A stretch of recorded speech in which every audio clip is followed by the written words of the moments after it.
স্ত্রীকে কখনো মা বাপ সন্তান সন্ততির সামনে কোনো ভুল ত্রুটি হলে শাসন করবেন না।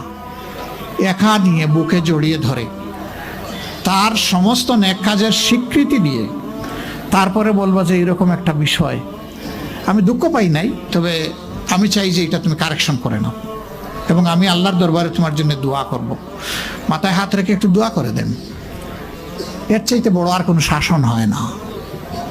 কিন্তু আপনি যদি মাকে খুশি করতে গিয়ে মায়ের সামনে তাকে ধমক দেন, তার ব্যক্তিত্বের উপর আপনি তীর ছুঁড়েছেন, আঘাত দিয়েছেন, সে ফুঁসে উঠবে।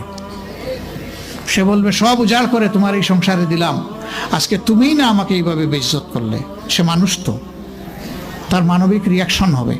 কাজ করবো না আমরা কেউ। আমাদের জীবনের অংশ, আমাদের হাড়ের অংশ, আমাদের কলিজার অংশকে আমরা সেইভাবে সম্মান দিব ইনশাআল্লাহ। আমরা ভালোবাসবো সে আমার স্ত্রী, আমরা শ্রদ্ধা করবো সে আমার সন্তানের মা। স্ত্রী হিসাবে ভালোবাসা পাবে, মায়ের জাতি হিসাবে সুসম্মান পাবে। এই দুইটা ব্যালেন্স করে যদি আমরা চলি, গড় হবে জান্নাতের টুকরা ইনশাআল্লাহ।